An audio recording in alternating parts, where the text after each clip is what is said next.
Just a few more dollars and you'll be right there, man. More dollars. I'm with my buddy Ryan Michler. Ryan, welcome to No Fear. Hey, I appreciate the invite, man. I've been looking forward to it. So, just some background. The I've known Ryan for a couple of years now. He had me on one of the original Order Man interviews back in the day. We've stayed in touch. We've talked about doing stuff at your new compound, and uh, Yes. and I had you on a you did a really good short one during COVID on the COVID Candid Talks. But you posted something recently that had your son, and we're videotaping. We do audio on Libsyn, and then I post this to Vimeo.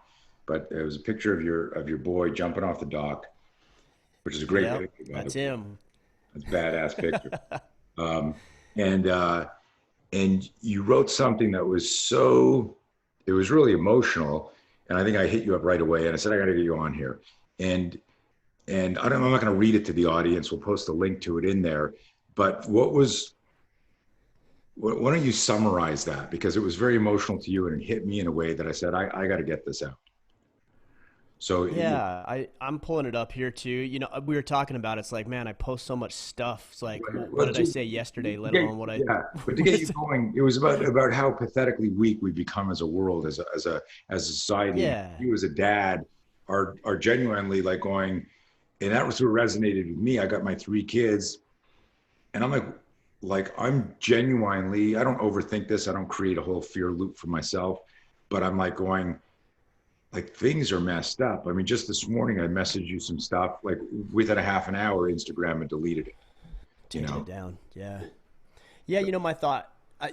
So I've been a dad for 12 years, and I've never, up until recently, ever had the thought that my kids might have it worse off than me. right? My thought up until this point has always been they're going to have more opportunity, they're going to have more abundance, they're going to have all kinds of cool things that could happen based on their own merits and what they do and how they perform and show up. But lately, I've been really concerned for more so than I ever have for their future. You're always concerned as a father Right. or a mother for your children. Like, are they gonna get into an accident? Are they gonna make dumb decisions? Like, are they gonna be happy and fulfilled? You always worry about those things, and of course, I worry about those as well. But I'm not worried so much about that as much as I'm worried more now about the environment that we collectively have created in this country. It's pathetic. It's sad. It's destructive, and it fosters ill will towards each other. It fosters violence and animosity and contention, and it's disturbing to say the least. I do everything I can as a father, but man, there's just so much beyond my control, especially collectively as a society, and I just don't see it getting better anytime soon.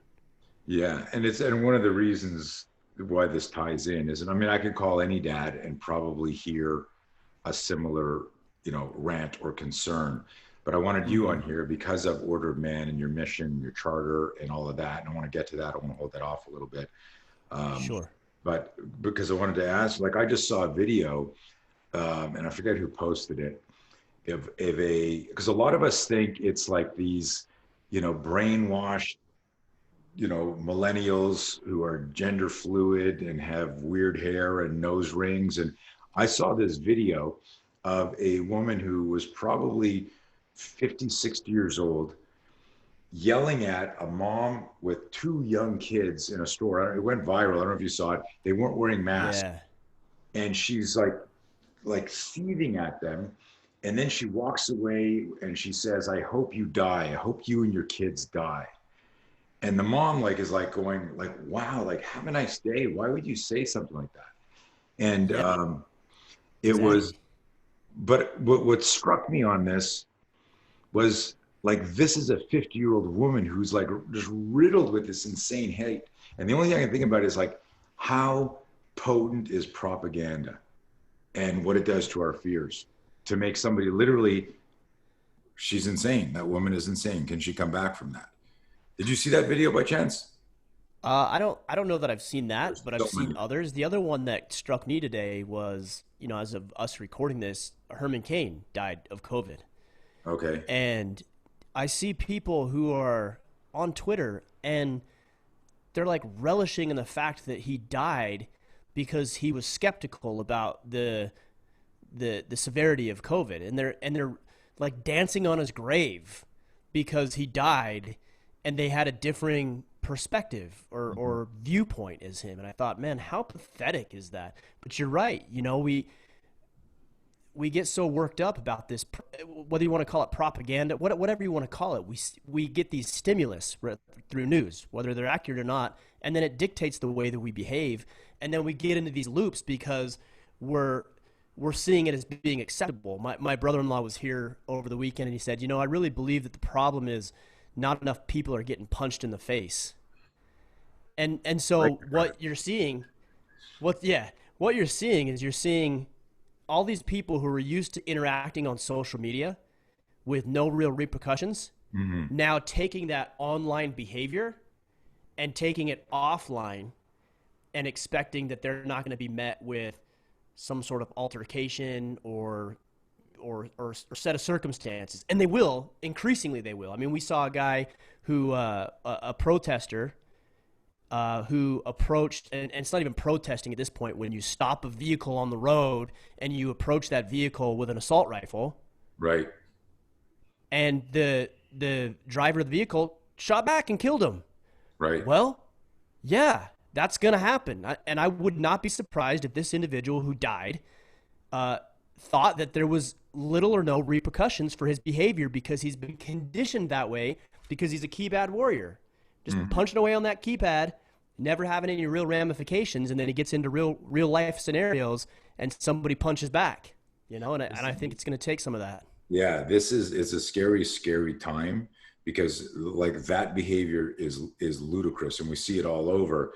And you know, one of the comments or one of the paragraphs in your post was about how weak and pathetic the leadership is all over the place. I mean, literally all over the world, but particularly here where, you know, with the statues being torn down and the looting and the rioting and like, you know, and we don't have to waste a lot of time on this because it's stuff we've all vent about. But the idea of like, you know, you can't go to a wedding or a funeral or the birth of you know, your granddaughter or grandson, or you can't, you know, my daughter had to go do some medical stuff for school. She had to go get vaccines for school. That isn't happening. I made a joke the other night. She had to go get vaccinated and have proof of it for virtual classes. It's like you're not even there. We still got to pay the tuition, right? And we all laughed. She didn't find it funny, but we had a good laugh. And you know, but like it's literally everything is insane right now. You know, hey, we're going to arrest you, but we're letting prisoners out because of risk of COVID. And, you know, but if you want to protest, you're okay. Free reign to go do that. It's okay. But not living your life as a, you know, in the pursuit of happiness, you know, and like isn't an American thing. It should be everywhere. You know, freedom and the pursuit of happiness. It's just crazy. How do you see? I think this is how you know, Tony, that these aren't principled individuals. Like, I'll give you one side of the spectrum that I don't necessarily agree with. But if somebody comes to me and says, "Hey, you know, this COVID is a very serious threat and needs to be taken ultra seriously," and that's their approach, and then they apply their ideas and their strategies broadly and equally across the entire population, regardless of, you know, the move behind it or the motive behind it, at least that person is a person of principle. Like, I might not agree with them, but at least they have principles. Right. But if you're changing your tone, or you're changing your strategy, or it's okay for some person to do this but not this person to do that, then you're anything but principled. Right. So I'd rather have, regardless of what side of the aisle or what side of the issue you're on, I'd much rather deal with you if you're a person of principle rather than just catering to people's feelings or your chances of getting reelected behavior. And that is not principled behavior. And that's what I take issue with. Not what side of the aisle or what side of the issue you sit on. I'd actually like to talk with people that sit on a separate side of the issue, but I don't know what side of the issue these people stand on, because they stand on both sides depending on the Right. underlying motives and everything else that's going on. That's not a person of principle. Right. I dig that, man. I agree. And principled people are consistent. That's who they are. They're Exactly.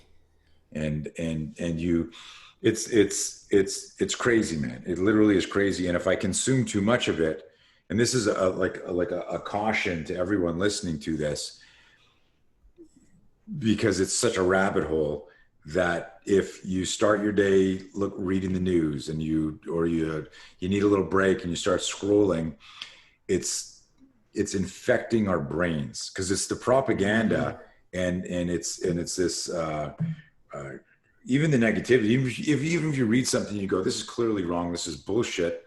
It changes your parasympathetic state. You go to sympathetic, cortisol production. You're in a bad mood. You're cranky, and it's like literally like if you're eating shit all the time, and then turning to your spouse and going, I feel like shit.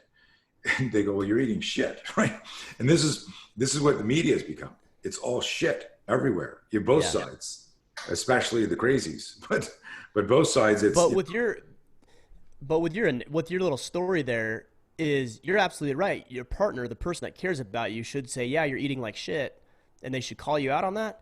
right. But anymore, the way it is like, oh, you feel like shit. Oh, I'm sorry. Like, that's my fault. Like, what can I do for you? It's okay. Like, and they try to appease that poor behavior. It's like, I need people in my life who are going to call Right. me on my bullshit. Talk to me real quick, because you just made me think of that last post you made, the intuition post with your wife. Yeah, man, the other day she came to me and she said, "Hey, I'm gonna go run some errands, and I gotta." What did she say? She had to go to the hardware store, and she had to go pick up a frame that she had a poster framed, and then she wanted to go wash the car. And I'm like, oh, okay. I didn't really think anything of it. No more than a few seconds later, I started feeling really strange about her going to wash the car. Like, not about the hardware store, not about getting the framed picture. For whatever reason, it was like there was something about her going to a car wash. I'm like, is she going to get in an accident? Is she going to be assaulted when she's there vacuuming her car and she's by herself? Like, I just had these strange thoughts. So I went to her and I said, hey, hon, I'm not feeling good for whatever reason about you going to get the car washed today. And she didn't even hesitate. She's like, okay, I'll do it a different day. Love it. And the post I made was, is intuition is a gift. We all have it, right? We have to exercise it. We have to utilize it. I believe it'll atrophy if you don't. Mm-hmm. But influence is earned. And I have enough influence and authority and credibility with her that she's given to me, right? That I've earned for her not to question when I have hunches or intuition or gut feelings, whatever you might call it. Yeah. And there's two things that I want to share with, with my audience. First of all, intuition is, one of the pillars in my system. Is built on what we call the three I's: instincts, intuition, and intelligence. And been, talking about that since the 80s. And instincts are hardwired, and our intuition is this relationship. I'm kind of like, this is my definition of it, this relationship between what our instincts are telling us and what our cognitive education awareness is telling us. And then there's this voice whispering to you. That's your intuition.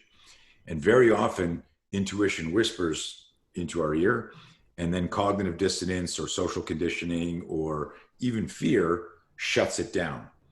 In this case here, there were two things that I wanted to bring out. I specifically wanted to talk about that post.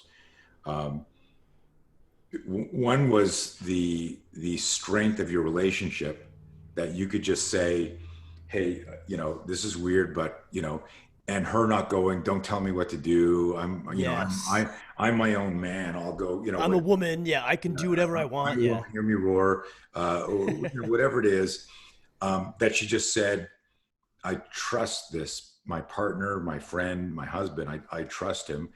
And, it's deeper than that. And here's the thing is that I want to tell a quick fight story, because I tell people it's part of our, our self-defense protocol. And when we teaching self-defense, I'm not teaching people how to fight. I'm teaching them how to not fight. And what you did is you created a moment, a conversation with your wife that made sure she was safe and there was no fight, whatever it was. Right. Now a bunch of people who are skeptics and contrarians are going, well, that's bullshit. What are you guys, clairvoyant? Like nothing, did something happen at the same time she was going to go there? Prove that something would have happened. And this is how I explain shit to people. A buddy of mine who's a small guy, really good athlete. His name's Carl, and he lives up in San Francisco, and he's trained in a couple of our seminars twice. And he calls me, he used to live in Spain, and now he lives in America. And he calls me up and he says, Coach Blauer, you're not going to believe this.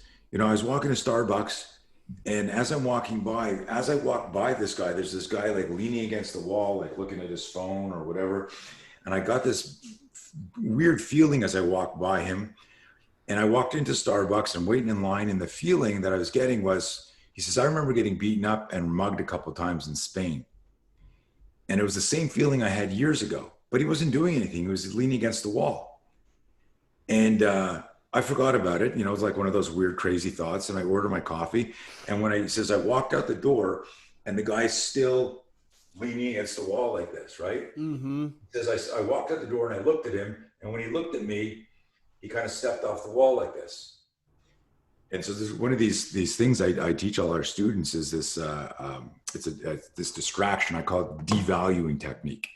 And one of the examples is I said, yeah, pick up your phone and start screaming. I don't know if you ever saw my ATM video, where if you think you're about to get ATM, I'll send you a link to it. It's anyone listening to this, if you haven't seen this, Google it. The idea is you devalue yourself. So you're standing in line, you're standing at ATM, someone's in the shadows, you're like, oh shit, I'm about to get robbed here.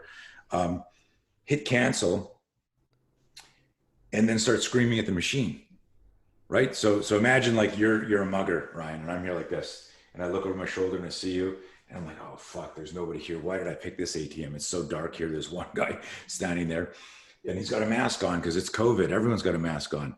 Oh my shit, he's got two masks on. He's a mugger with a mask over his mask. So imagine here, you're thinking of mugging me. And I get this bad feeling, and I remember this lesson: devalue yourself. What does a mugger want? Money. Money, right. So I click cancel, and I do this. I go, are you fucking kidding me? What the fuck? And I hit the fucking machine. What do you mean NSF? What do you mean I got no money? What the that fucking bitch emptied the bank account? And I start screaming at the machine. And I did this. Once, like in a live place. You see people freaking out. And yeah, I go, of course. So bad guys don't want to get caught. They don't want things to take too long. They don't want, to get hurt.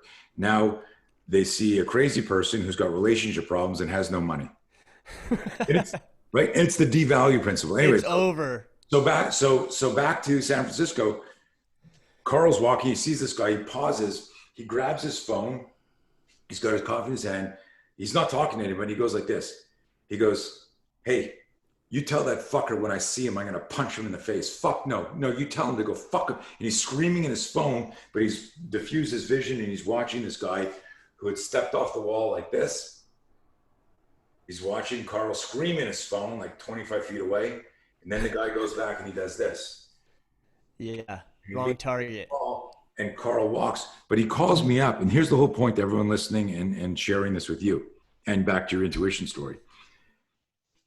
Carl calls me up. He's all like dramatic and excited. He goes, Coach, I did that. And the guy leaned back on the wall. And then I walked to my car, and like nothing happened.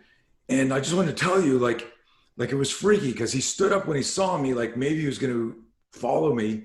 But then when he heard me yelling at the phone, he leaned back. And here's the big bang moment. He goes, do you think he was going to attack me? And I said, who cares? It doesn't matter. What the fuck did it cost you to run that play, to choose safety, to trust your intuition? And so what I always tell people is, when you ignore your intuition and something happens, you get to say, as we've all said this, fuck, I knew that was going to happen.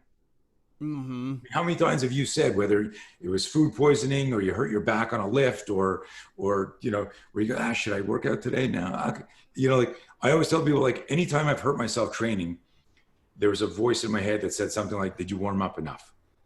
don't do that one, you're back. And there were lots of other times it doesn't happen.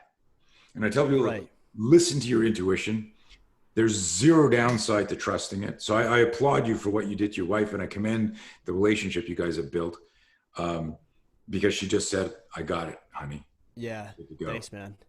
Yeah. That's one of the hard things about intuition, I think, though, is that you can't prove that it's Right. working, right? So, because usually you take a person like you or I or anybody listening, and we're logical, we're reasonable, right? We do something, whether it's lifting or some sort of training, and then we see the result. Like we get the feedback. We're like, oh, that works. I'm going to keep doing that. Or that doesn't work. I'm not going to do that anymore. But you don't get that with intuition. Right. Like I'll never know. Did she avoid a car accident? Did she avoid a potential assault? Was it nothing? Did somebody actually post something very interesting I hadn't considered? And he said, as a comment, he said, it could have just been that it was an opportunity, and this is all that the reason you had it. It was an opportunity to develop further trust between yourselves, and that's why you got that intuition. I'm like, whoa, that had never even crossed my mind that Well, the reason I had that thought was so that we could. yeah. So, and I'm not being a contrarian here, but because anything can make sense. Like we could say this is all 5G, and there's Illuminati and people pulling this, like, because there's enough evidence to support any conspiracy theory. And I'm not saying what he said. Sure, of course. What he said was No. spiritual, but you're a warrior, literally, military background. You train jiu-jitsu, you shoot, you play with all sorts of weapons.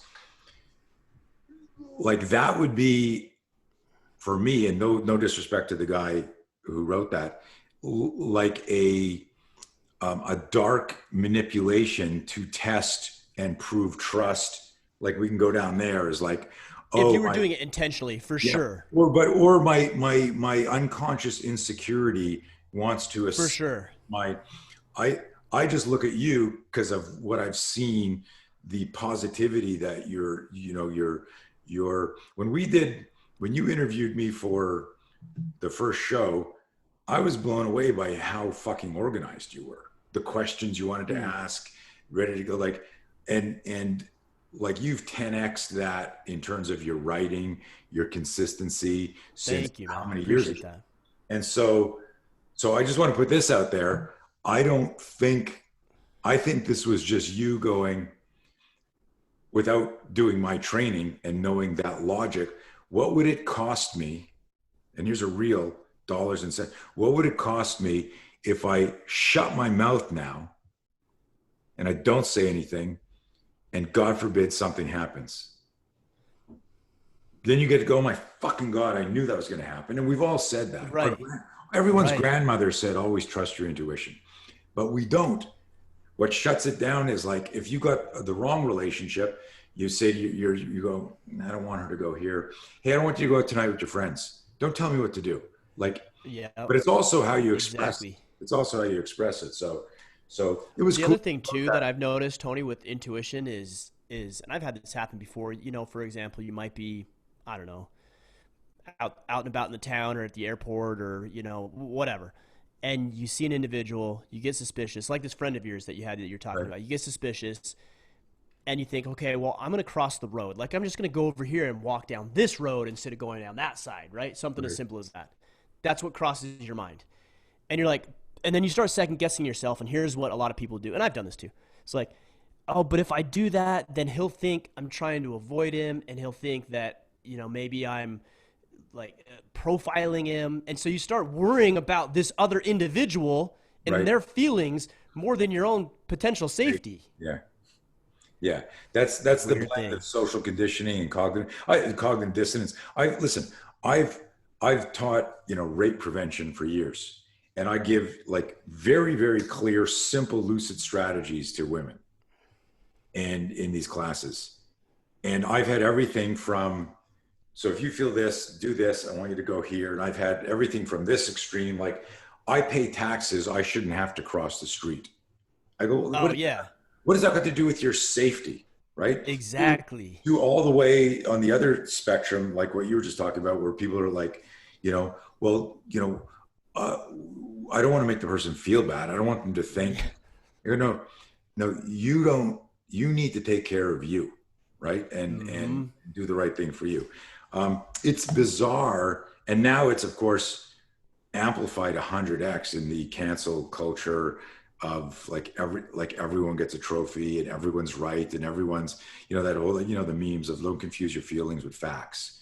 You're allowed to Right. have your feelings, but they're not freaking facts. But Well, um, and we have these phrases like my truth. It's like don't say that because what you're I know what you're saying. What you're saying is it's my opinion, it's my perspective, but use those terms. Don't say my truth because that's not a thing. right, There is no my truth. we're diluting the word truth. Exactly. So instead just say my opinion or my perspective because that's what you mean and that's what you're actually saying. There's already words for that. So use those words. Don't conflate terms because that's a trick. Right. When you start conflating terms, it's a trick to either trick yourself into doing something you shouldn't be doing, or to manipulate somebody else. Don't do that. We are in a crazy time, man, where We are. We where, are. where people are just so afraid what's happening to our law enforcement, what's happening to leadership cities and everything like that. But there's enough of that. I want to actually talk, because I'm hoping to turn a lot of my followers onto your mission, and Thank you, more, man. I more than just appreciate that. following on Instagram. If you haven't like checked out Ryan's posts and writing and stuff like that, I'm going to have him explain Order Man and how it came about, and what its charter and goals are in a minute. But, I'm not here to sell a membership to something. Go back if you're, and it's funny. I love when you get posts like, how come you don't mention women, and how come you don't, like, you know, like a sniper is only effective if he's using a sniper rifle, right? Right. If he's Exactly. if he's got a Gatling gun and he's wearing a blindfold, he might accidentally hit his target. But you're very sniper sharp in precision in your messaging. And I think some people who are, selective readers, uh, uh, uh, don't realize that you're a serious dad and a serious husband, and you've got a beautiful family, and so Thank you. they see you as like a misogynist or an elitist or like that. But so Right. talk a little bit about, and so what I was telling people is like go follow Ryan's post, go back and read, pick a picture you like, and just watch the consistency of the messaging, and then decide from there. But talk to us about, just Reader's Digest, what started this, Sure. and what's the mission. Yeah, no, it's funny. I was going to say something about that. It's funny to me because you talk about the sniper. We'll use that analogy. It's like, I have the right tool to be able to hit the right target, right? That's the whole objective. Now, that doesn't mean that tool might not hit another target, and that's good. That's fine. But it wasn't my intended target. So I think what consumers often forget is they have a responsibility in the game as well, right? Like as a consumer of information, as a consumer of goods and services and products, like there is some level of responsibility I have to ensure that what I'm consuming is valuable and Right. accurate and also to decipher. Okay, so for example, if I say something and I say, it's good for men to be strong, hypothetically, which I believe is true, Right. I'll have people say, well, women need to be strong too. Yes, yes, that's true. What Right. I said does not mean that I Wait a minute. don't think women should also be strong. Ryan, you didn't mention goldfish and mermaids and Exactly, you know exactly. So I just treat people with the intelligence they deserve and give them the benefit of the doubt and assume that if it doesn't apply, then they won't take it, or that they can fill in the blank with whatever pronoun they choose to use, or whatever they like. They can figure it out. Like we're intelligent people. All right, there's the disclaimer. Anyways, I started Order of Man 5.5 years ago, and I wanted to have great conversations with men like yourself, where I could learn from you. I could see your perspective and gain your insights. selfishly, so I could be a better man myself, so I could lead my wife and my children better, so I could grow my business the way I wanted it to. And man, almost instantaneously, almost overnight, the thing just took off.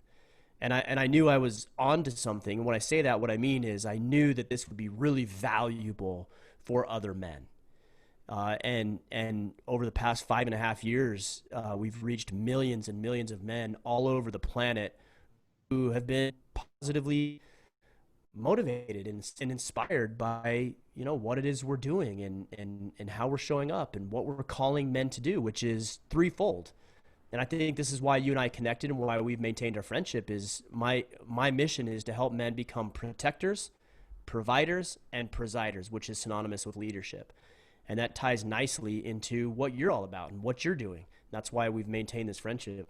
So my job is to give men tools, resources, conversations like this one, events, whatever we can do to help them protect, provide, and preside. And that's what we're doing.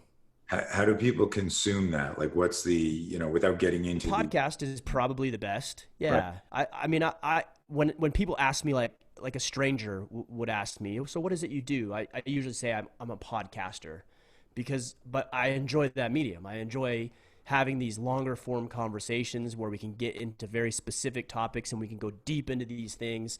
That's just a medium that I really enjoy. Yeah, I've written a book and we've got videos and things like that, but the podcast to me is where the most value is for those who are tuning in. And do you go deeper? I know you've put on several events. Are those annual? Yeah. They're like when I feel like it. I know that's not like, it's like every July 30th we do that. No, it's just like when I feel like it. We actually, in 2 weeks, we were supposed to have a father-son event here on my property in Maine. Unfortunately, we had to cancel that event. But we do have one scheduled. It's called the main event.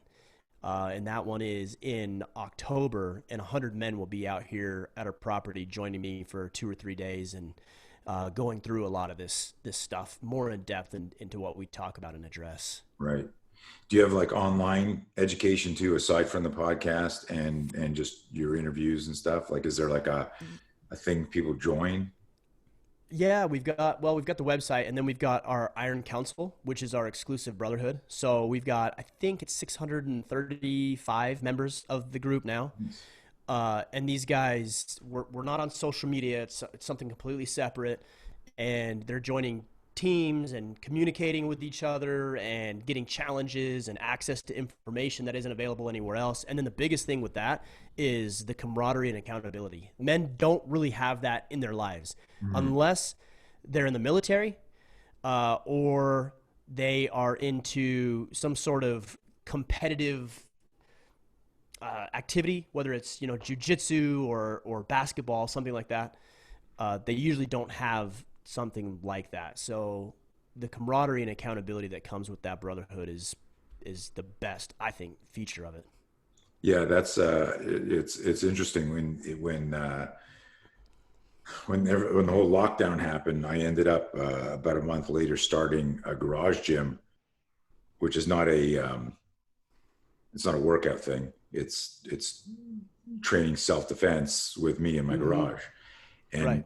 First of all, if someone had told me that I was going to do that a year ago, I'd have said, "There's no way I'm going to do that." And just because the assumption through osmosis was it's got to be kinesthetic. We've got to touch each other. It'd be like if someone said to you, jiu-jitsu online, right? And we know if you have a certain base, you can pick up stuff, but you still need somebody to turn into. You have to have it, right? For sure. But I'm having so much fun with this and coming up with insane drills. Not the point of this conversation. It was the community stuff you brought up. Is I let everyone who jumps on, I have Zoom set up that you can log on whenever you want for the call. So you're not waiting for the host. And I popped on, at 9 o'clock class in the morning, and there's 20 people on, and they're freaking, I come on, it's like a party's going on.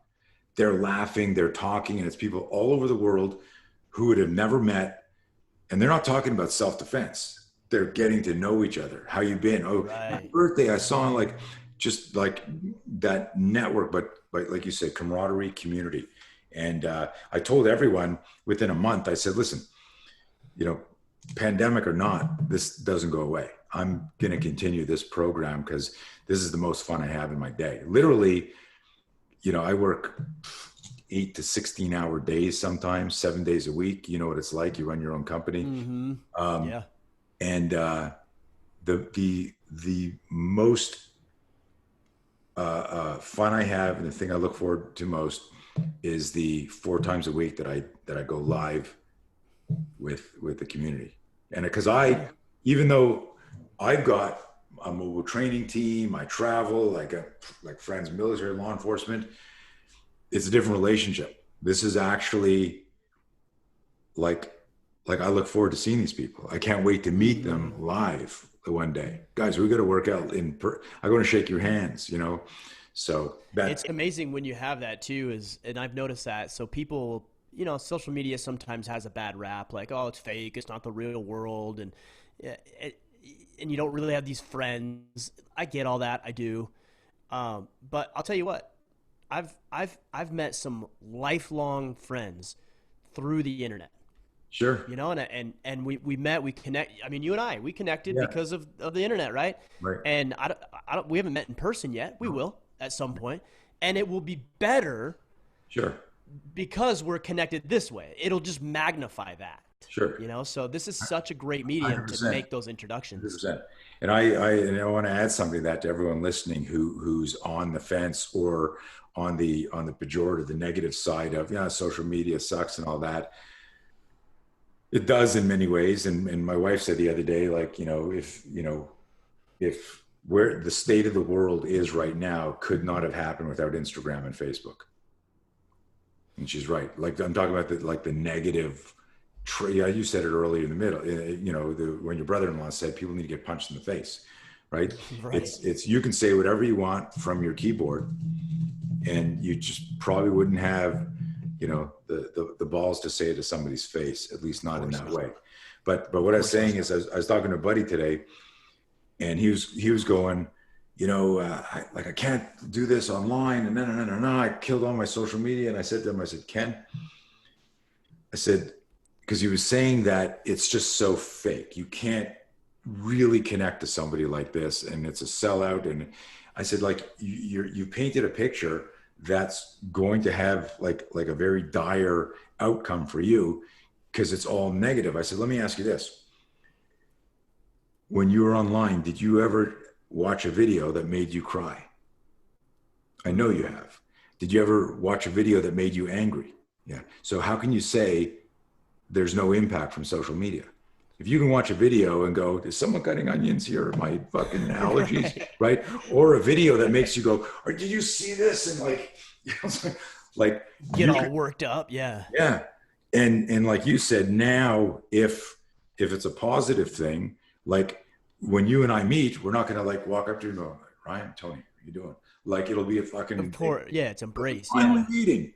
And because the dating's done with massive social distancing, right? You're in Maine. I'm exactly. In so I look at it like a tool. You know, if I had a hammer, I could beat the shit out of my hand with that hammer, and it would hurt, and it would be painful, and I would never want to do it again. Right. Or I can build a home with it where my family and I break bread, and we sleep, and we laugh, and we play together, and we enjoy each other's company, and we make this sanctuary in the middle of chaos. Like I could do both of those with a hammer. Yeah. It's just how you use it. I use it in tool. I dig it. So, jumping, I got a bunch of questions I want to get through before we wrap, and we'll end up having a blast. So we'll every few months we'll just jump on a call and I'm all about it. And we got to get you to our events when we bring these things back online. We got to get you out here because the guys need to know what you're doing. I would love that. I would love that. And Maine, I think I told you one of the times we were talking is I used to live in Montreal, Canada. So I used to every summer I would spend the summer in Maine. It's the best time of year here.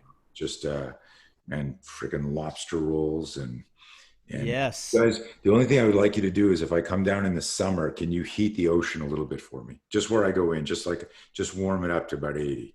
Yeah, you could do the ocean. The alternative to that is do some of the lakes because they heat up a little quicker, and the lakes are just beautiful. So So yeah, yeah, yeah. So I was going to ask you because you are, the way you post, it's almost like okay, he's got to have like a team of like 10 assistants. He's like he built an office, he fixed up his barn, he did this, he did like nonstop. The posts are coming out. What is your before you go to bed, when you get up, like what's your ritual? Not just like, oh, I meditate and I work out and I right. read for 50. Like we get that. How do you because this you this the you the we know you the protector and the provider, the presider, the leader. What is that ritual like? So that you go, I got to get a post out, but I still got to be a dad. I still got to get my workout in. How do you structure that? And how do you hold yourself accountable to that? I've been really fortunate in that I've been able to create a business that is just an extension of my life. It's not a separation of it. Mm, You know, it's not like I wake up, and I know a lot of people are in this situation, and I've been in this situation too, where you wake up and your kids bounce on you and wake you up and you eat breakfast with them and you're having fun.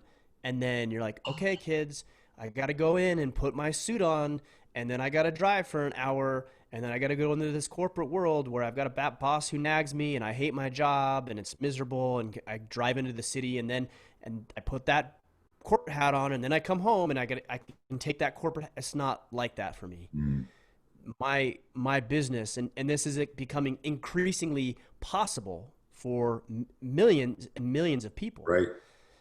And not only possible, I would actually say necessary, because we're seeing that in the wake of COVID.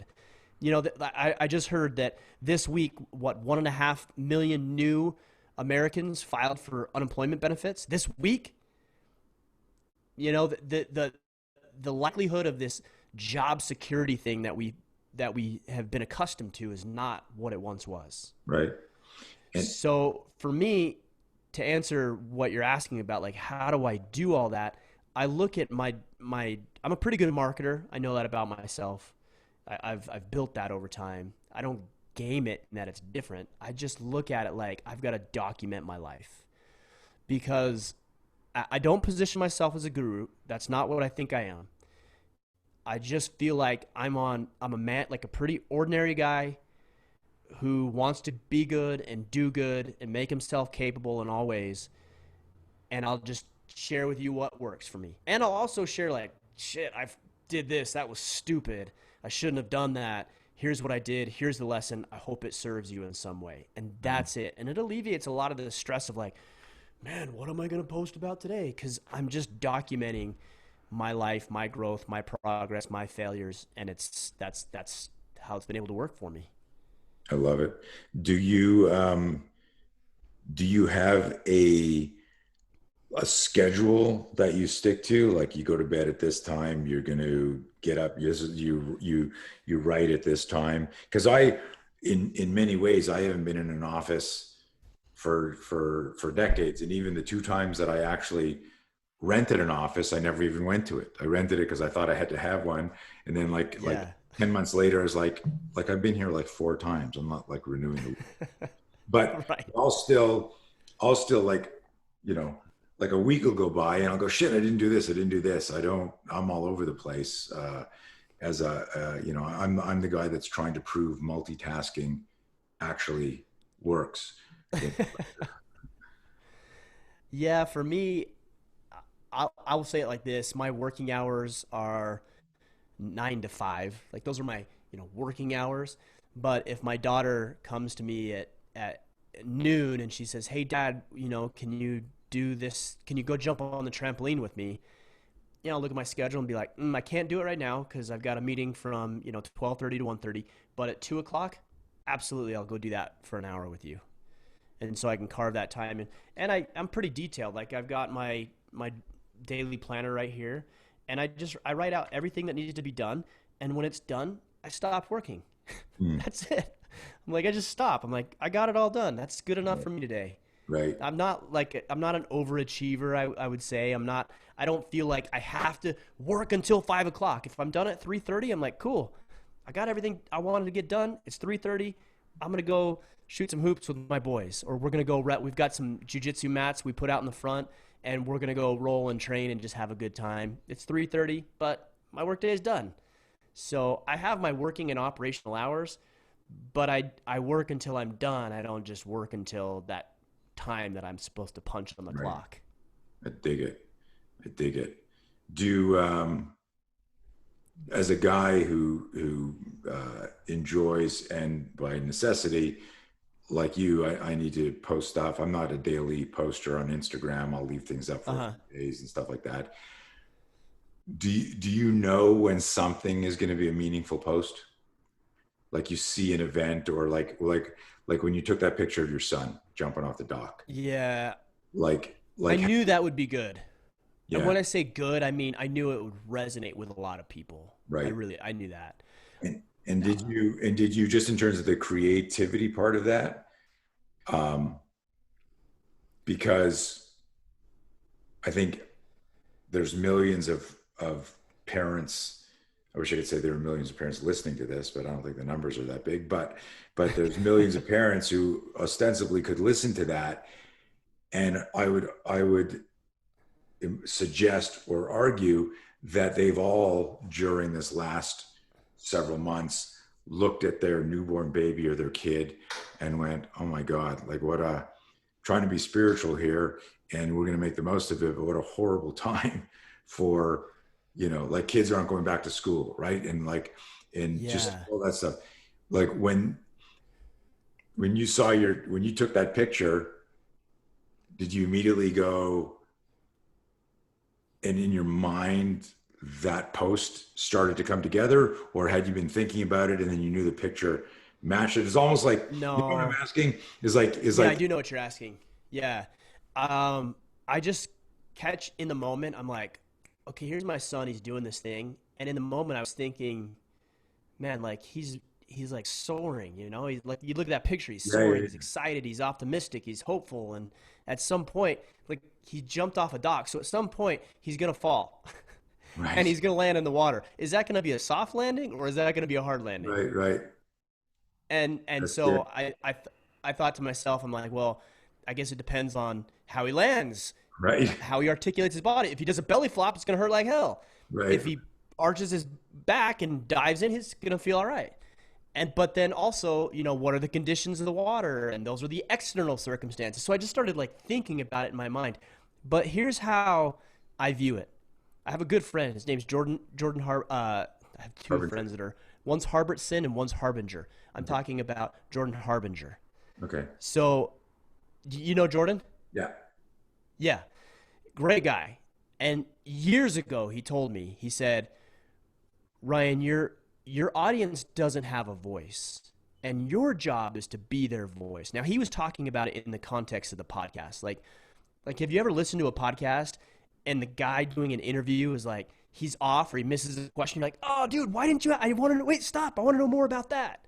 mm, Our mm, job as podcast hosts is to think about what our audience might be thinking about mm. and saying, okay, well, I got to ask that question or I got to take it there because that's what the audience wants to hear. So we have to be the mouthpiece. Social media is the same thing.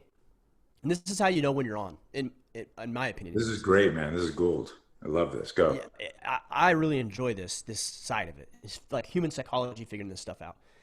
When people begin to reach out to you and say things like, Ryan, you're saying exactly what I've been thinking for the last month. I just didn't know how to say it. Or, man, I've been thinking the same thing for a long time. Or I said the same thing 2 years ago. That's how you know you're on. You're striking a chord with the people who you feel like you can help and serve. And those are great indicators because look, not everybody's can articulate it the way that maybe you or I can, or even have the ability and option to. Hmm. So if I'm trying to look at it from not some elevated position, but the guy that lives next to me who's also a dad who has 4 kids and he's worried about the same shit I am. I want to talk about those things because those are the real issues. Those are the things that keep me up at night. And I know if they keep me up at night, they're going to keep him up at night. And so we talk about these real human issues that fathers, husbands, just men in general deal with. And I know when we strike a nerve when they say, man, I've felt that for years. I just didn't know how to articulate or say it. That's great. So let's do that here. I'm going to put a little pressure on you. I want you to save the world. All right. So, and with where we are right now, because this is a nice segue in out of the metaphor of your son, which is way more than a metaphor for all of us, but it's also literally, it's your son. That's real. I look at, my son's 28. He's a physical culture coach up in Montreal. I can't believe I just said that. And up in LA. Montreal's where I used to live. Wow. Yeah, where you were. Yeah. I think the, getting old kids. And he's like I'm like, he doesn't know what to do. Right. I mean, he's coaching how he can. He's online, doing what he can, but most of his private clients don't want to do stuff in person. Mm-hmm. And so, but he's so in the throes of studying and building his craft, he doesn't have the time to learn all the marketing stuff, but that's neither here nor there. That's dad kid talks. But what goes through my head is like, what is happening? I don't even know what to tell him other than day by day. So my question to you is, and I joke and I hope I'm being, I hope this is just my sixth sense of humor, but I never thought that I would be alive and watching the end of the world. I thought the end of the world would happen, but things are pretty crazy. Right. So it's wild. Yeah. And I think that the biggest problem, whether you're, making Orwellian jokes and 1984 jokes and V for Vendetta jokes and all that stuff, is all of that stuff. If you watch the interviews with Yuri, the KGB guy, and how Marxism and communism, socialism gets infiltrated, and like, or decades ago, it's like, hey, we're going to create a race war and this is going to happen. And you fast forward, mm-hmm. and you're like, if you look at most of the violent protesters for BLM, they're not black, they're white. Right. It's like, isn't that crazy? Yeah. And so the question, without us going back into did you see this post? Is what can we do? What do we have to do? Not just Americans. It's really bad in America, but it's worldwide. This is like, save the worldwide. Got it. I'm on it.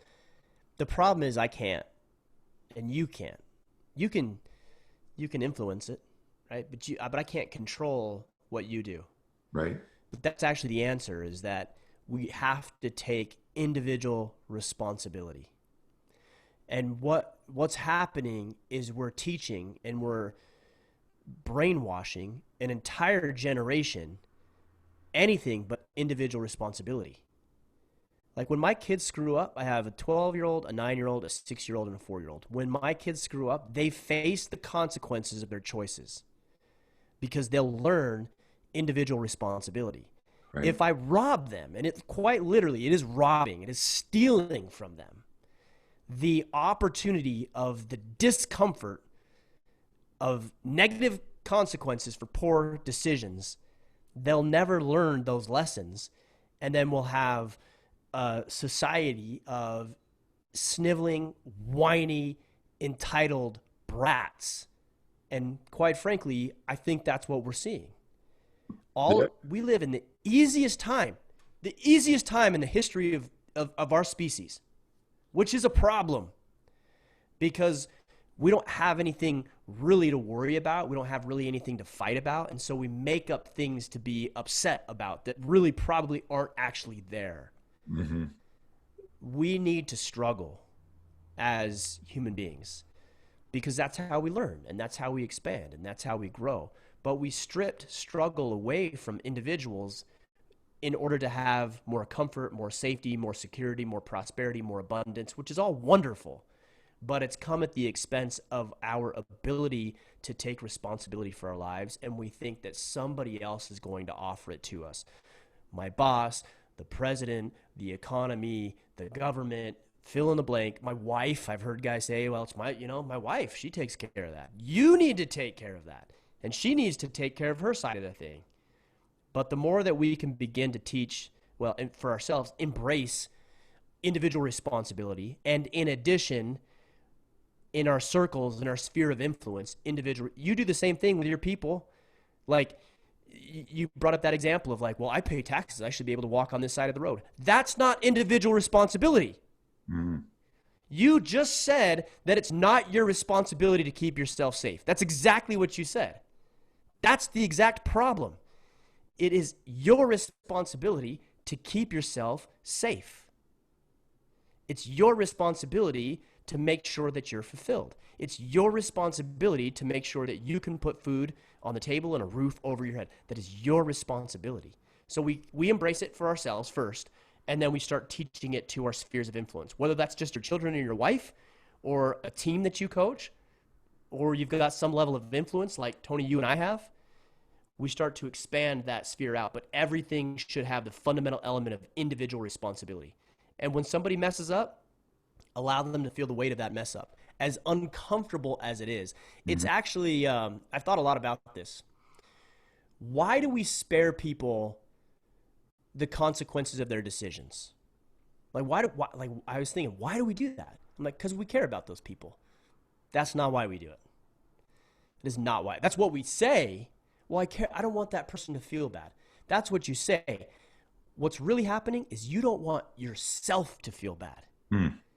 You don't want it to be uncomfortable. You don't want it to be awkward. You don't want to feel bad that they're feeling bad. It has nothing to do with that individual. It has more to do with you being selfish. The most selfless people in the world are the ones who will tell the people they care about, whether it's their clients or their family members or their friends, exactly what they need to hear, not what makes that individual comfortable.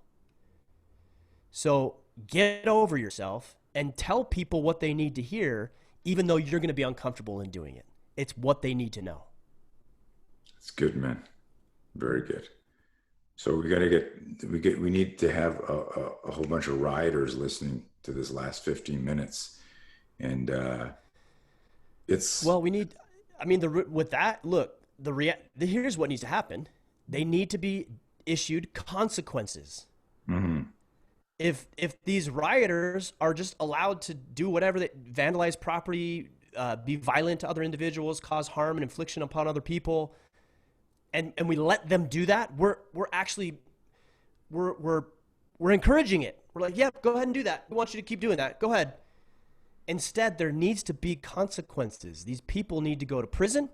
They need to be dealt with accordingly and justly, and it needs to happen quickly. And then I think other people will begin to realize, oh, if I do X, then Y is what happens. Right. And they start to make those connections. Those connections aren't being made because there's no ramifications for people acting like assholes. Right.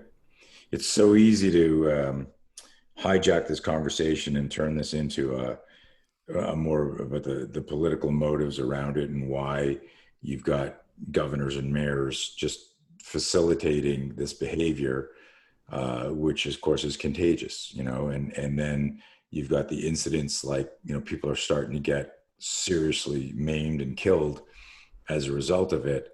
And it's just, it's insanity, but I don't want to hijack it and go there because what you just said about personal responsibility, and we use the word responsibility a lot, and I always put a hyphen between the word response and ability, as in what is your ability to respond, and that can be looked at every level, and you talk about this, in a lot of your writings and your messaging, is that you need to be responsible, as a dad, as a parent, as a husband, as a provider, fiscally, all the shit that allows you to do the shit that we want to do.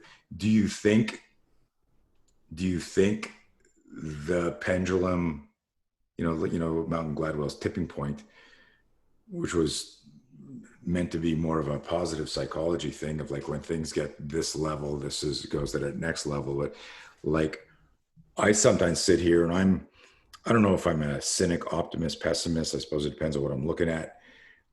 As a coach, there's a part of me that always like will figure out a way to win. Mm-hmm. But I look at this and I go, well, if this was just a pocket over here, it was just Portland or just Seattle, but it's freaking everywhere. And then most of the leadership, including in DC, is like, I'm not doing anything. Right. Like, what do you think's happening? You have any predictions? I know what you want. Yeah, of course, yeah. Long term, I think this will correct itself. I wish it would happen sooner rather than later. Mhm. But the more that we ignore it, the more that we encourage or tolerate this type of behavior, the longer it will take. We hear a lot about the silent majority. Right. I believe in a lot of ways the silent majority is learning that we can't be silent. It's the Mhm. squeaky wheel gets the grease, and the minority of people who are causing these types of issues and problems are getting the most attention because they're being the most vocal about it and active about it, regardless of what you think about their policies or their ideals. Like they're being active, so that's what's happening. So we, as the other side of the aisle, need to, and I'm not talking about the political aisle, I'm talking about those who believe in individual responsibility, those who believe in life, liberty, and the pursuit of happiness, that we need to start being more vocal and be more active towards having these conversations, towards holding rallies, towards stepping into leadership within our communities and our cities and states and country at the federal level as well. We need to get involved. We have to get involved. We can't sit by. I think it used to be the case where it's like, I'm just going to sit by. I'm just going to keep my head down and do my work. And I can appreciate that, but that can't happen. We need to get involved. And if we don't get involved quickly, it's going to take a very long time for this to begin to correct itself. It will eventually, because it's just what happens. Right. But it's going to take a long time unless we get involved right now, immediately get involved. Do you have any political aspirations? I do. But that's the first time I've ever said it so bluntly Mhm. because I haven't up to this point. It's interesting because one of your recent posts, you said something, and I think I made a comment that I would vote for you. You know, Yeah. Ryan for president. No, Yeah. I don't know about that, but you know, yeah, I do. I do. There's a need.